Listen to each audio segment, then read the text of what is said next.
All right, Ronin Fishing, Vinny Melkus. Got back from Winnebago a couple days ago, and I guess to do a recap on that one. I haven't done a video in a little while, but I'll be doing a few more here now that I got some time. But it didn't turn out well. I mean, I think I was 64th out of 100 and something. And that, so whatever, mid-pack, lower mid-pack. But here's the deal. So practice, I decided, because that's a big area. I mean, granted, a lot of it's open water and there's a lot of reefs and things like that. So the first day of practice, I was like, man, I'm a smallmouth guy. I'm going to run over and start at the sun's. I'm doing this in a vehicle because it's taking me a while to get this out. So I'm trying to do it as quickly as possible. So, but anyway, I was like, I'm going to go look for these smallmouth, run out there. And I mean, there is a zoo on all the reefs because it's not like any secret where these reefs are. But,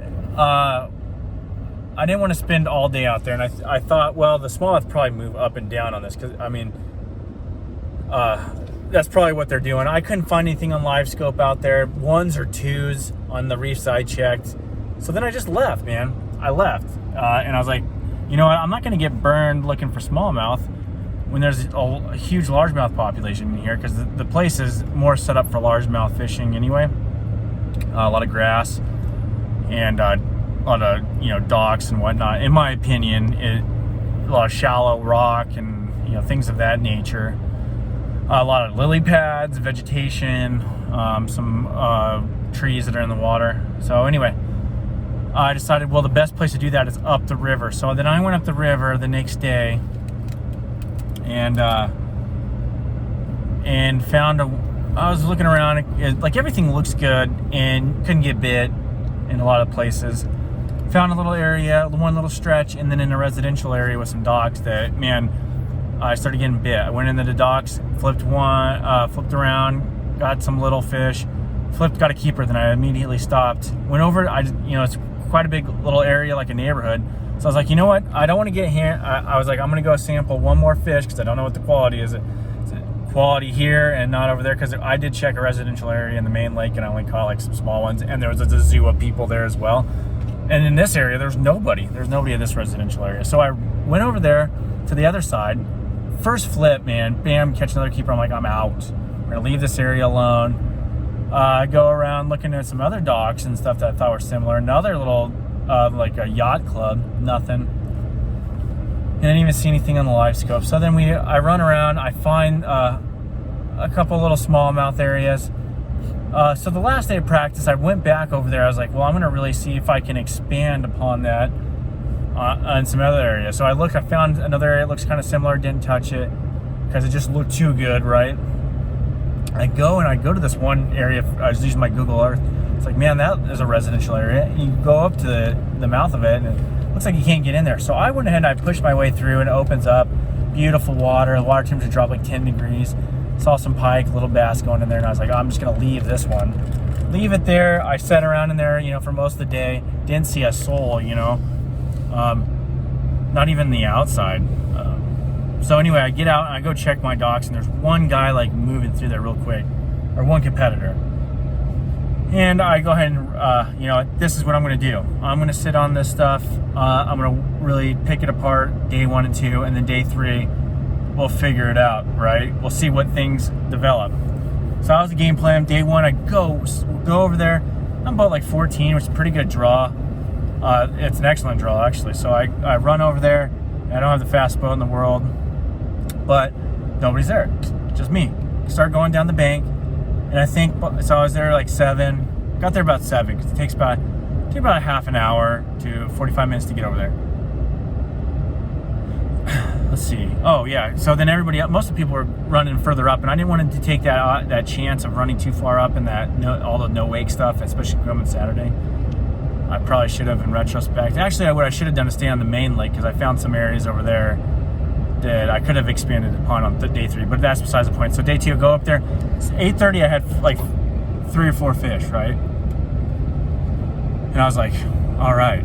And in fact, what I found out later on is I was actually in the top 10 in the morning up till like 11 o'clock, because I had 4 fish real quick, real nice solid fish, largemouth, flipping, skipping up underneath these little docks.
and I didn't even touch it. I was like, all right, I'm gonna go through this real quick. I don't want to really beat on him too much. I want to save some for the next day.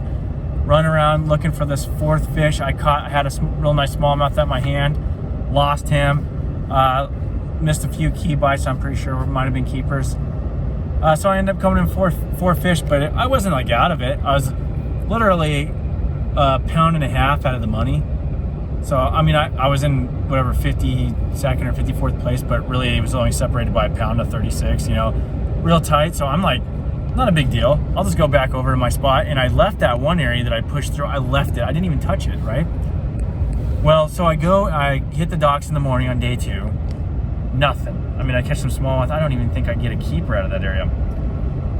So I was like, all right, time to go to plan B, my other spot where I push in there. It's a nice clear water. A lot of areas. Actually, I did catch one fish in that area in practice. But okay, so now I go over there, and there's another guy there. Turns out it's one kind of buddy of mine from Vegas, and he got like 11, 12 pounds off that area in the front of it, right, on day 1. So he just camped out there, and I asked him, I was like, oh, do you mind if I just go through? I'll just go through and fish, you know, the other half of it, right? He's like, yeah, no problem. So I go through there, and I'm throwing, I had fish busting on the frog, and on day 1 I caught one on a frog back there with the docks, but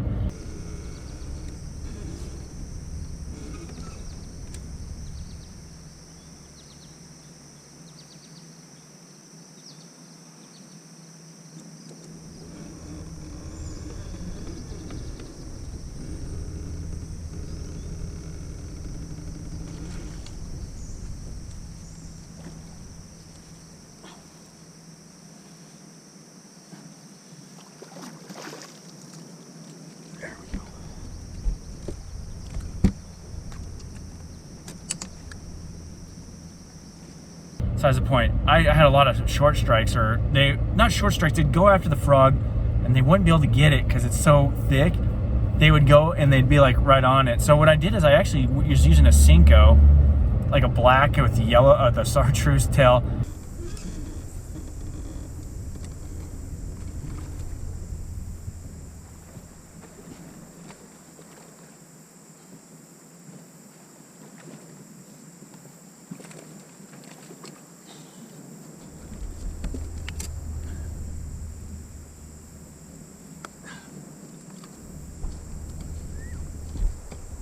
And I go through there, I missed a blow up, or I go through on one side where I had one and I didn't get anything on the other, and you can see where somebody else, I guess, and my buddy told me somebody had gone in there, and I don't know if they caught anything, but you could see the frog, you know, where they're frog and the line marks on the top. But so I go back through with my Cinco, and I get finally on the way back, blow up, and I miss him. I'm like, oh my, are you serious? So I go back in there and miss him again. And so then I tried different things like punching over there, couldn't follow him up.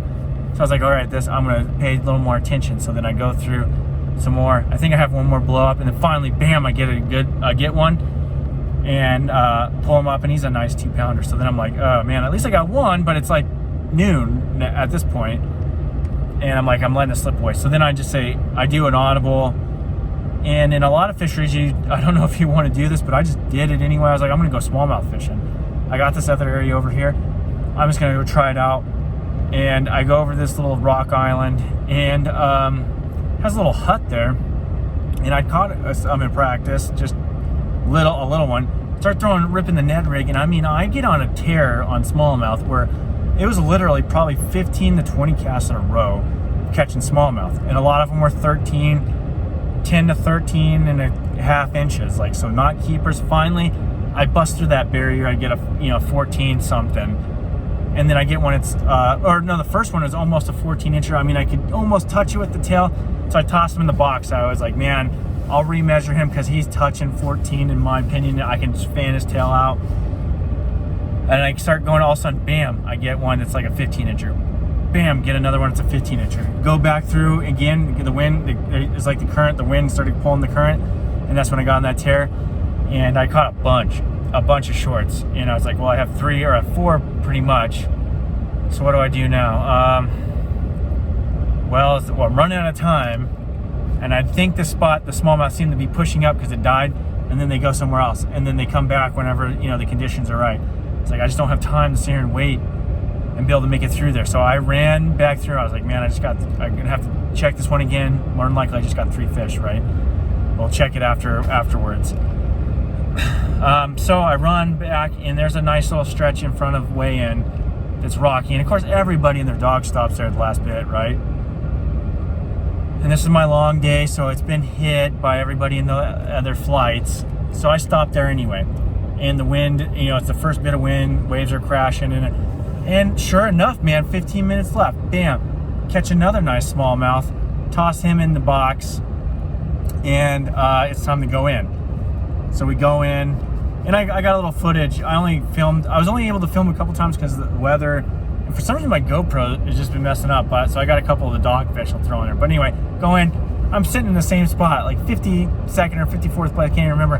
But I'm only a total of 4 pounds out of the money, I think, or two or 4 pounds. I can't remember. I was like, well, that's not that bad because this is an easy place to stumble. In fact, some people stumbled, some people came up, and somehow I made it in the same spot, weighing in 4 fish, because I end up throwing that one that was barely touching. It was so close. I was just like, you know, and this league's been really good about if you can get it to touch, or they usually are on the center of the angler. But I was like, I'm just gonna toss them. I don't want to take the pound because this can come down 2 ounces in this tournament, especially. So I was like, I'll just toss them. So I had 4 fish again. So I'm sitting there. I was like, all right, well, what do I do now? I think that dock bite is gone. I milked that thing out. I'm gonna go and look for the smallmouth again. So I run over there day 3. I'm in the middle flight since I'm in the middle of the pack, because they do it, you know, reverse order. If you're in the first spot, you get the first flight and the last in. So you kind of earn your extra fishing time throughout the 2 days. And then they do that in one bass, and I love it. It started there in one bass, and it's cool that TNPFL is doing it, because you earn your fishing time in day 3. So anyway, I run over there. And I get one immediately on a jerkbait because it's windy and some weather's come in. And then I get one on a Ned rig, but no keepers. And I'm like, that either the fish haven't moved up, or that weather system has changed how they're moving up on those rocks. And I was like, man, I can't wait here and bank on this all day. So I was like, you know, heck with it. I'm going main lake, and we're going to do something completely different, right? Run over the main lake. And I go to places I haven't been yet. And I start throwing that Cinco over the top, throwing my Ned rig when I see some rock. Finally, I start catching, not smallmouth. I start catching a largemouth on the Ned rig. Of course, they're shorts. Finally, bam, I catch a 14 and a half inch on a Ned rig. And so I do that. Sorry, I have my nav on. I'm headed somewhere. I do that. I turn the corner. I start fishing in a really good looking area. Catch a few little shorts. Finally, I come into these trees, and I pick up my Tokyo rib, flip my flipping stick, my Tokyo rig, because that's what I like to flip with my Senshou. That salamander looking thing. And the reason, people, that's my favorite go-to flipping bait. I'll be totally honest. On a Tokyo rig, the thing just looks super awesome in the water, like the way it moves, like when you normally flip, your bait's all pegged and it goes down, and it kind of, it's, not to say take anything away from that, but when that Senshou is going through like those limbs on a tree or something, the thing's rocking and moving. Anyway, I flip in there, and bam, dude, I get bit. I'm like, oh, I might be onto something, right? So I start going down these trees. For some reason, I couldn't get that one to recommit. Like, I just had him bite. I could tell as a fish, like he must have just grabbed the tail or something. So it's like, maybe he's a small fish, but it gave me an indication I better flip. So I kept flipping. Finally, at the end of the one way of the trees, I stick one, and I was like, oh man, here we go. And it's a pretty good one. And sorry, I had to pull off the side. There was a cop, had somebody pulled over there, so I give him some room so I feel safe. But flipped that one, and I'm like, okay, we're on to something. So I go back down, didn't get anything. Keep going, looking for other tree laydowns like that, and I found a couple. But then what happened? Oh, like I step and break on a rod. I broke a rod. This is when my luck starts turning. Step on a rod, break it, throwing my Ned rig. All of a sudden, like I had a bite, and that tip of that rod breaks, and I'm like, man, please don't tell me this is my luck. So what happens is I can't really find anything else, and we're getting a little bit later in the day because I made that run for the smallmouth. I'm back. I got 2 fish. I'm like, I can go pull out another couple good largemouth, and I have a shot because I would have made up all the weight and that I needed. Now it's just like, let's get a couple good largemouth, and I think I could be at least in the running, get a check. Run back over there, first flip, I mean, bam, I get smoked, and I set the hook and I got him. I got him on the flipping stick, and I'm pulling him through the trees, and he's sitting there on the trees. He's a 2.5-er, good one, 2.5 or 3 pounds. They're hard to tell because they're real dense up there on those northern strand largemouth. Anyway, he's sitting there, he's hanging in the tree. I can see him. He's flailing around. I should have, in retrospect, kind of let him go down, but I thought I could get him. So what I did is I had him in the tree like that. I go to my trolling motor, which, if you know from my past videos, my more viewed videos, my review of the Lowrance trolling motor, it quits on me.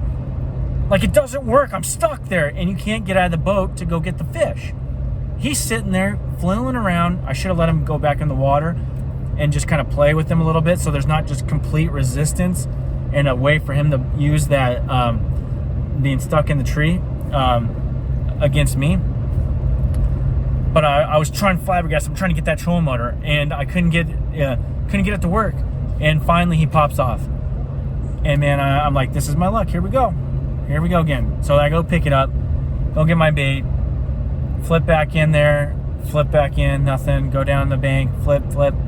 Can't get anything. It doesn't look like it looks like I'm pretty much done. Oh, then I get another one, and he snags me up in the tree, and I try to get off with my my big flipping stick, and that breaks.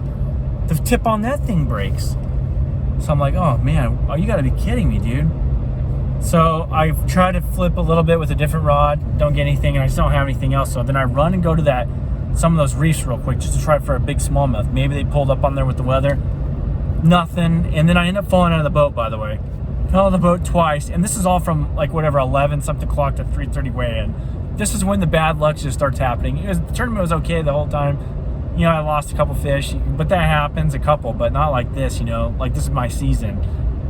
I get stuck in a sandbar trying to find, get to some of that wood, and then I hyperextend, which you can't see now. It's been a couple days, but I thought I broke it at first, but I just hyperextended getting back in the boat, and man, my fingers swell up. It's been swollen until like today, where I can actually bend it, and I couldn't cast hardly or like accurately, and pretty much went back and tried to fish around in front of the weigh-in, and I didn't get anything, man. I just didn't. So I ended up going with 2 fish, 4 something pounds. So they were the quality largemouth or the one was, because the other one was probably a pound. The other one was probably 2.5 pounds that I flipped up, and so I had the quality in the flip out. If I'd have got that one, I was hanging. And that momentum probably, build, maybe I could have pulled another one out. And, but it just didn't happen. So I had really bad luck. Literally that last like 4 hours of the tournament really cost me, in my opinion, a paycheck or whatnot. But here's the deal. So that's the end of Winnebago. And I was expected to do well in there. I should have done well. I didn't. And that's the story of the season. But now we're getting into some other stuff here. So I got 2 more tournaments in the year. The last one in the TNPFL Grand Lake, which I have experience on Grand from earlier in the year, and I did a video on that, which I did. Had a really bad first day in a Toyota Series, but the second day, just dinking around, I had a pretty darn good day, and I wasn't even really fishing. I was letting my co-angler, because he had a chance at a check, which we got him a check, and I end up pulling a 6.5 or 4 and a 3, and like another small one. And I only caught like 4 fish in that second day, and had like almost 14 pounds. So, I mean, I go to Grand here and there. In fact, my spin bait, my spy bait video, the last one I had on there, I was on Grand. And I caught fish using a spy bait on Grand, which is pretty crazy. But I know Grand a little bit, so I know what to do there. I can walk in a few baits and just find the right area and those key areas, and I should do well there. Then we go to Lake Mead. And Lake Mead is my jam, man. I've done that I've done well on that lake. And the only time, like last year, I don't know if I did a video on that, recapping that, but I was sitting in 10th place out of 256 boats last year after day one. And then the second, third day, I had issues. Primarily the second day, I had issues with my boat, batteries, and with COVID, I couldn't get a replacement battery. Yeah, what happened with Lake Mead, so I was in 10th place, and I get up, my generator breaks at night, and I can't charge my batteries. Then one of the batteries goes the next morning, which I didn't realize. So the next morning, I go out and I don't have the battery power, and I couldn't do anything. It was really tough. We still caught a couple fish, but real tough day. And the next day, well, and then by the time you get off the water, you can't get new batteries. So the next day, I actually drove and slept in my truck and charged out what I could for the batteries,